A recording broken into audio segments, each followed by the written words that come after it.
સો hi friends, આજના વિડીયોમાં આપણે એ જોવાના છીએ કે જે પણ વિદ્યાર્થીઓ જનરલ, એસસી, એસટી, ઓબીસી કોઈ પણ કેટેગરીમાં આવતા હોય તો એ લોકો ઈ નિર્માણ કાર્ડ માટે એટલે કે મુખ્યમંત્રી શિષ્યવૃત્તિ યોજનામાં એપ્લાય કરવા માટે ઈ નિર્માણ કાર્ડ તમારી પાસે હોવું જોઈએ. તો એની અરજી તમે ઘેર બેઠા પોતાના મોબાઈલ કે કમ્પ્યુટરની મદદથી કઈ રીતે કરી શકો છો એનું એ ટુ ઝેડ માહિતી હું તમને આપીશ. રજિસ્ટ્રેશનથી લઈ અને ડોક્યુમેન્ટ અપલોડ અને ફાઇલ એન્ડ સબમિટ સુધી એ ટુ ઝેડ માહિતી હું તમને લાઈવ પ્રોસેસ સાથે બતાવીશ. આ કાર્ડ તમે મેળવી લો ત્યાર પછી તમે મુખ્યમંત્રી શિષ્યવૃત્તિ યોજનામાં એપ્લાય કરતા હોય તો વાર્ષિક તમે કોર્સ મુજબ 5 લાખ સુધી શિષ્યવૃત્તિ છે મેળવી શકો છો. જે મેં ઓલરેડી સીએમએમએસ સ્કોલરશીપનો વિડીયો બનાવેલો છે એમાં તમને માહિતી ઓલરેડી આપેલી છે.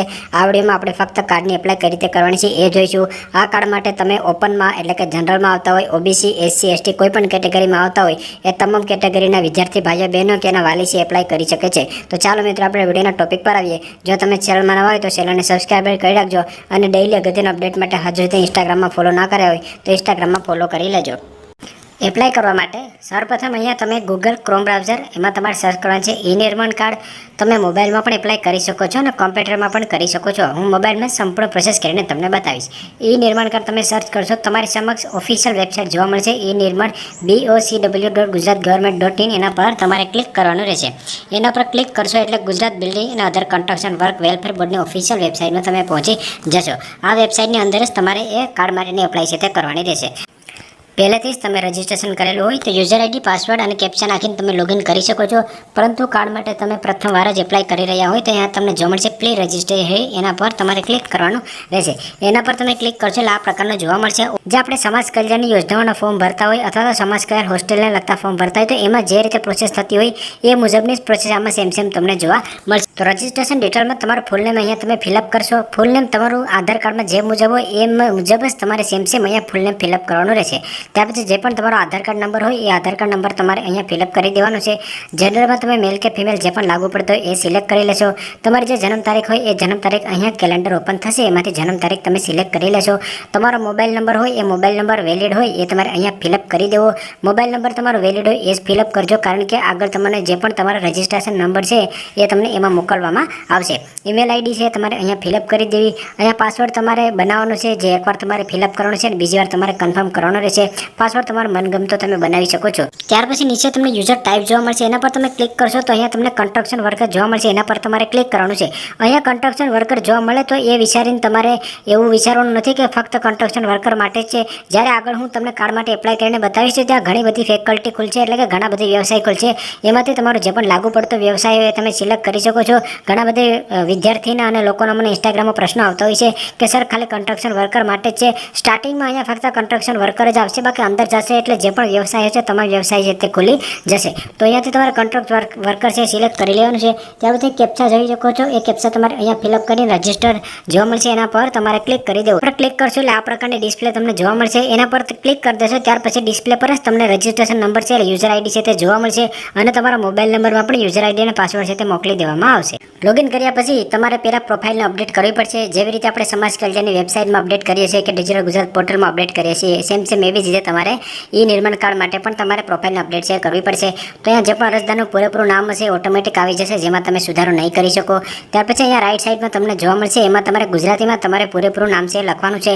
તમે ગુજરાતીમાં પણ ટાઈપ કરી શકો છો અથવા જો તમે અહીંયા ગુજરાતીમાં ટાઈપ કરશો અને સ્પેસ આપશો તો ઓટોમેટિક ગુજરાતીમાં પણ ટાઈપ થઈ જશે. તો જે પણ તમારું નામ હોય તમારે ગુજરાતીમાં ટાઈપ કરી દેવું.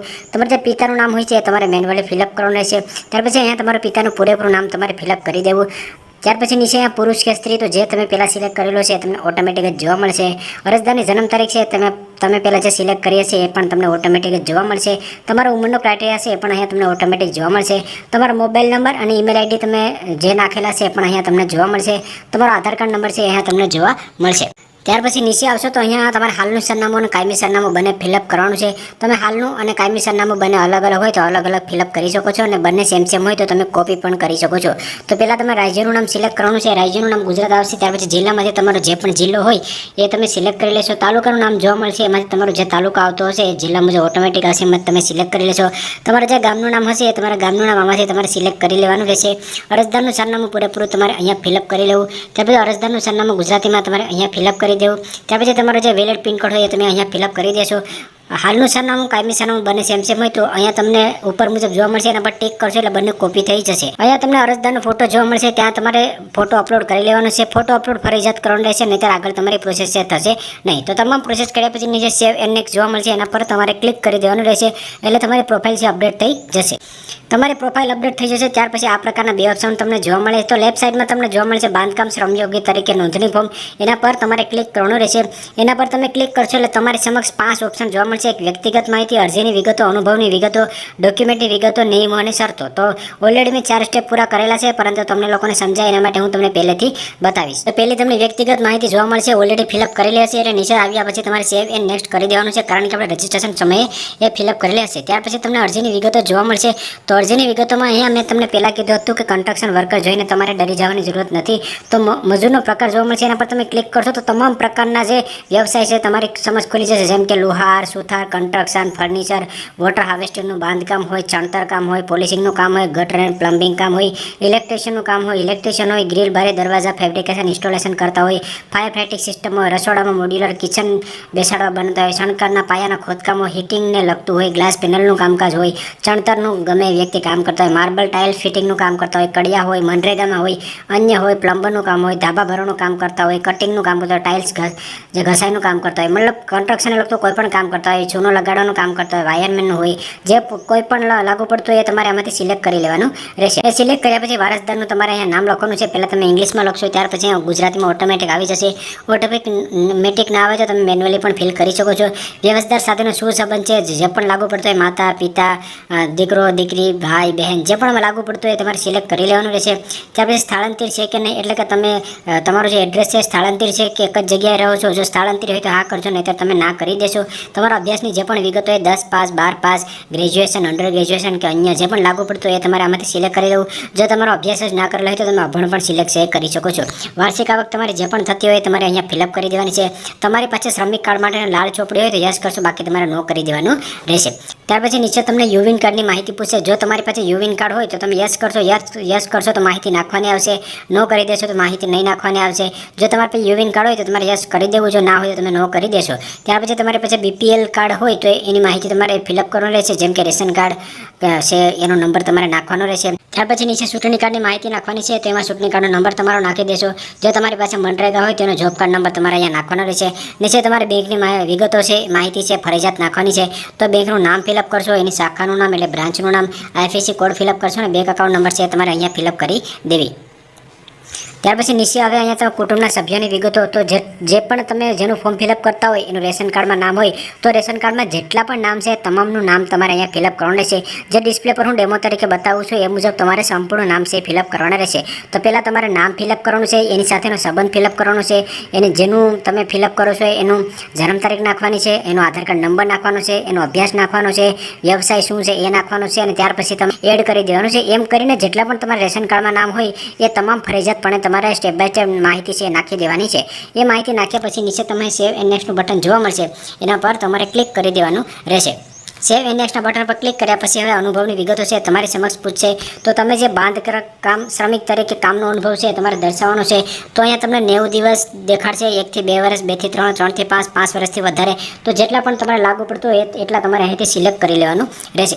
ત્યાર પછી અહીંયા સ્વયં પ્રમાણપત્ર જોવા મળશે. તો ઓટોમેટિક જ અહીંયા તમારું નામ છે એ ગુજરાતીમાં ટાઈપ થઈને આવી જશે. તમારું ગામનું નામ હશે, જિલ્લાનું નામ હશે, તાલુકાનું નામ હશે, કેટલા દિવસનો સમય ગાળો છે, અથવા તો તમે કયા કામ માટે સિલેક્ટ કરેલું છે, વાયરમેન, ઇલેક્ટ્રિશિયન, શણતર કામ, લેબર, મજૂર, જેની માટે સિલેક્ટ કરેલું ઓટોમેટિક જ અહીંયા આવી જશે. ત્યાર પછી નીચે અહીંયા તમે જે પણ સ્થળે કામ કરેલું હોય એ સ્થળનું સાઇટનું નામ લખવાનું છે. તો સાઇટનું નામ લખી નાખશો, કામનું નામ લખી નાખશો, સાઇટનું નામ લખી નાખશો, સમયગાળો લખી નાખશો, કામનો પ્રકાર, અને ત્યાર પછી તમારે સેવ એન્ડ નેક્સ્ટ કરવાનું છે. હવે અહીંયા જે પણ તમે સ્થળ કે કામ કરેલું હોય, જે પણ જગ્યાએ તમે કામ કરવા ગયા હોય તો એના કોન્ટ્રાક્ટર હોય અથવા તો કોઈના અંડરમાં તમે કામ કર્યું હોય કે ડાયરેક્ટ કન્સ્ટ્રક્શનની સાઇટમાં તમે કામ કરતા હોય તો એનો તમારે અહીંયા એક નામ લખવાનું છે. એના કામનું સ્થળ તમે જે જગ્યાએ કરેલું છે કામનું સ્થળ લખવાનું છે, સમયગાળો તમારે અહીંયા લખી નાખવાનો છે, અને કામનો જે પ્રકાર છે એ તમારે અહીંયા ફિલઅપ કરી નાખવાનો છે. એકદમ સિમ્પલ હોય છે, તમે આરામથી એ કરી શકો છો. ત્યાર પછી સેવ એન્ડ નેક્સ્ટનું બટન જોવા મળશે, એના પર તમારે ક્લિક કરી દેવું. ક્લિક કર્યા પછી અહીંયા તમને દસ્તાવેજોની વિગતો જોવા મળશે. તો અહીંયા તમે જે પણ જોઈ શકો છો તમામ ડોક્યુમેન્ટ તમારે અપલોડ કરવાના રહેશે. તો તમારે આધાર કાર્ડ છે એ અપલોડ કરવાનું રહેશે. અહીંયા તમને અરજદારનું આધાર કાર્ડ લખેલું જોવા મળશે. ત્યાં ડોક્યુમેન્ટ નંબર એટલે તમારા આધાર કાર્ડનો નંબર ફિલઅપ કરશો. સૂઝ ફાઇલ પર તમે ઓકે કરી તમારા પીસી કે કોમ્પ્યુટરની ગેલેરીમાંથી તમે આધાર કાર્ડ છે અપલોડ કરી લેશો. ત્યાર પછી તમારું રેશન કાર્ડ છે એનો નંબર લખશો અને રેશન કાર્ડ અપલોડ કરી લેશો. ઉંમરના પુરાવામાં તમે ચૂંટણી કાર્ડ છે અથવા ડ્રાઇવિંગ લાઇસન્સ કે પાન કાર્ડ કે કોઈ પણ એક તમે અપલોડ કરી લેશો. ઓળખનો પુરાવો છે એમાં તમે આધાર કાર્ડ છે, ડ્રાઇવિંગ લાઇસન્સ છે, પાન કાર્ડ એમાંથી કોઈ પણ એક અપલોડ કરી લેશો. 90 દિવસ બાંધકામ શ્રમયોગી તરીકે કામ કરેલો તેનો પુરાવો. તેના માટે તમને અરજી સાથેનું બિડાણ નીચે જોવા મળશે. એના પર ક્લિક કરી PDF ડાઉનલોડ કરશો. ડાઉનલોડ કરી અને ત્યાર પછી ફોર્મ છે તમે ફિલઅપ કરી અને ત્યાર પછી તમારે એનો અપલોડ છે કરી લેવાનું રહેશે. જે એકદમ સિમ્પલ હોય છે, તમે આરામથી કરી શકો છો. બાંધકામ શ્રમયોગી આવક તેમજ વ્યવસાયનું પ્રમાણપત્ર, તો તમે જેનું પણ ફોર્મ ભરી રહ્યા છો એનું આવકનું પ્રમાણપત્ર તમારે અહીંયા અપલોડ કરવાનું છે. બેંક એકાઉન્ટ માટે પાસબુક, કેન્સલ ચેકની નકલ, તો જે પણ તમારી બેંકની પાસબુક હોય એના ફ્રન્ટ પેજ છે એ તમારે અહીંયા અપલોડ કરી લેવાનું રહેશે. તો ડોક્યુમેન્ટ અપલોડ કર્યા પછી નીચે તમને સેવ એઝ નેક્સ્ટ જોવા મળશે. એના પર તમારે ક્લિક કરી દેવાનું રહેશે. ક્લિક કર્યા પછી તમારી સમક્ષ નિયમો, શરતો અને બાંહેધરીનો ઓપ્શન છે જોવા મળશે. હવે અહીંયા તમને નીચે જોવા મળશે કે ઉપરની બધી શરતો તો સમજ છે, એના પર તમારે ટિક કરવાનું છે અને નીચે તમને સેવ એ નેક્સ્ટનું બટન છે એ ઓપ્શન માટેનું ખુલી જશે. એના પર ક્લિક કરશો એટલે તમારી અરજી છે એ સેવ થઈ જશે. તમારી અરજી સેવ થઈ જશે ત્યાર પછી તમને આવું જોવા મળશે. અહીંયાથી તમને પ્રિન્ટનું ઓપ્શન જોવા મળશે. ત્યાંથી તમે પ્રિન્ટ મેળવી શકો છો. અરજીની વિગતો તમારે ઇંગ્લિશમાં જોઈએ, ગુજરાતીમાં જોઈએ, જેમાં પણ તમારે જોવાની ઈચ્છા હોય એના પર ક્લિક કરશો એટલે એ તમારી સમક્ષ ખુલી જશે. અને તમારે PDF મેળવવી હોય તો પણ તમે ત્યાંથી મેળવી શકો છો. અરજદારનું નામ, અરજીનો નંબર જે પણ હશે એ તમને જોવા મળશે. કઈ તારીખે તમે અરજી કરી એ જોવા મળશે. કયા જિલ્લામાં તમે અરજી કરી એ જોવા મળશે. અને એક અરજીની કાર્યસ્થિતિ જોવા મળશે. અહીંયા નીચે તમને જોવા મળશે કે તમારી અરજી પર કામ છે એ ચાલુ છે. થોડાક જ ટૂંક દિવસની અંદર તમારી અરજી ઉપર કામ ચાલુ થઈ જશે. ત્યાર પછી જેવું તમારે કાર્ડ છે અપ્રૂવ થઈ જશે એટલે તમને એક ટેક્સ્ટ મેસેજ સાથે મોકલી દેવામાં આવશે. જો તમારી અરજીમાં બીજો કાંઈ પ્રકારનો પ્રોબ્લેમ આવે અને જો રિજેક્ટ કરવામાં આવે તો પણ તમને ટેક્સ્ટ મેસેજ સાથે મોકલી દેવામાં આવશે. કાર્ડ તમારું બની જશે એટલે અહીંયા તમને કાર્ડનું ડાઉનલોડનું ઓપ્શન છે આવી જશે. અહીંયા જોઈ શકો છો વ્યૂ આઈ કાર્ડ, એના પર તમે ક્લિક કરશો એટલે તમારું કાર્ડ છે ડાઉનલોડ કરી શકો છો. આ કાર્ડની મદદથી પછી તમે શ્રમયોગી માટેની જેટલી પણ યોજનાઓ અમલમાં છે તમામ યોજનાનો લાભ લઈ શકો છો. એના પર હું એક સ્પેશિયલ વિડીયો બનાવી દઈશ કે કઈ કઈ યોજનાઓ ચાલુ છે અને એની લાયકાત શું હોય છે. તો ફ્રેન્ડ્સ, બને ત્યાં સુધી મેં સંપૂર્ણ માહિતી તમને આપી છે. આ ઉપર કાંઈ પ્રકારનો પ્રશ્ન રહી જતો હોય તો નીચે કોમેન્ટ્સ કરજો. હું બાકી